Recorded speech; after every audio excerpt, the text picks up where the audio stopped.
Hello बच्चों, let's read the given question. The question says the period of a simple pendulum of length L is T1 and time period of a uniform rod of length capital L pivoted about one end and oscillating in a vertical plane is T2. The amplitude of oscillation in both the cases is small. Find T1 upon T2. So सबसे पहले we need to understand about the two conditions. एक तो है simple pendulum की, right? So simple pendulum के बारे में we are well known कि this is the structure like we have a thin string जिसके ऊपर एक mass tied है and this mass is oscillating in the vertical plane like this, right?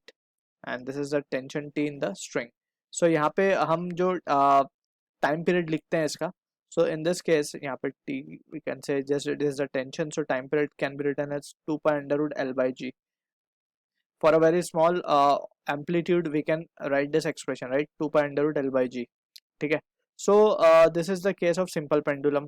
अब हम बात करते हैं फिजिकल पेंडुलम की. फिजिकल पेंडुलम दैट मीन्स अगर हम कोई भी ऑब्जेक्ट लें, ठीक है, किसी भी ऑब्जेक्ट को रैंडम शेप का हो सकता है, लेट से कुछ इस तरीके के शेप का एक ऑब्जेक्ट हमने लिया और उसको हमने एक पॉइंट फिक्स पे हिंज कर दिया, राइट? सो लेट से ये कुछ ऑब्जेक्ट था, हमने इसको यहाँ से हिंज कर दिया है. सो अब इसको जैसे ही हम हिंज करके छोड़ेंगे, so it will come to rest in such a position that के ये जो हिंज पॉइंट है उसके नीचे ही कहीं सेंटर ऑफ मास इसका लाई करेगा, ठीक है, let's say at a distance d. So हमेशा हिंज पॉइंट के नीचे ही सेंटर ऑफ मास लाई करेगा. So this can also be understood. हम कोई भी ऑब्जेक्ट लें, let's say for example we are taking mobile phone in hand and उसके एक एंड से हम उसको पकड़ लें, सो जिस तरीके से हम जैसे उसको छोड़ेंगे, so it will come to rest in such a position that के हमारा जो हिंज पॉइंट है उसके जस्ट नीचे उसका सेंटर ऑफ मास लाई कर रहा होगा, ठीक है. So this is what the concept about centre of mass, basically the time period for physical pendulum is, right. और इसका टाइम पीरियड का एक्सप्रेशन हम क्या लिख सकते हैं? It is 2 pi under root moment of inertia of the body, right, of body we can say about the hinge. Also we can write I hinge, right? So यहाँ पे हमने we have to be careful, we have to take moment of inertia of a body about the hinge, all right, upon mass acceleration due to gravity and d क्या है हमारा hinge point से centre of mass की distance. So this is the expression we use for the physical pendulum, right. So ये expression हमें दोनों याद होने चाहिए. Also now we can try to solve the given question. अब हमसे बोला गया सिंपल पेंडुलम का तो टाइम पीरियड T1 है, so we can straight away write T1 can be written as 2 pi under root L capital upon G.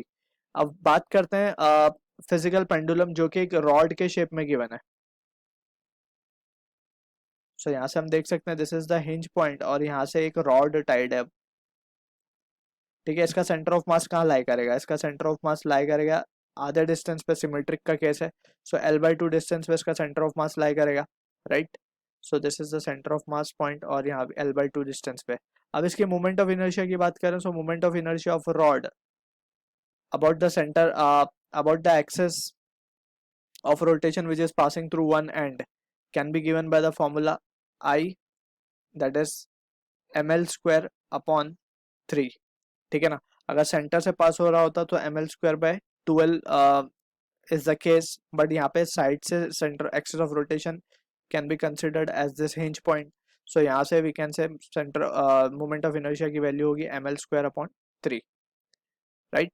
अब यही सारी values we can substitute and we can write therefore T2 को हम क्या लिख पाएंगे? 2 pi under root of ml square upon 3 divided by m into g into d को हम लिख पाएंगे L/2. So from this we can say m cancel हो जाएगा, यहाँ से एक L भी कैंसिल हो जाएगा. सो फाइनली जो रिजल्ट आएगा वो आएगा 2 पाई अंडर रूट ऑफ, ये बचा एक L and this can be now written as 6G, ठीक है. So this is the result we are getting. अब इसी को अगर सॉरी 6G नहीं आएगा, 2/3 आएगा, 2L/3G, ठीक है. So from this we can say अगर हमें रेशियो लेना है इसका, so we can write therefore T1 upon T2, 2 pi और roots are we can 2 pi को तो हम कैंसिल कर देंगे and we can right T1 की वैल्यू हम क्या लिख सकते हैं? L/G इंटू ये वैल्यू क्या लिखी जाएगी? 3G upon 12. सो फाइनली जो रिजल्ट आएगा वो आएगा √3/2. So this is the answer to the question. I hope you understood the solution. All the best.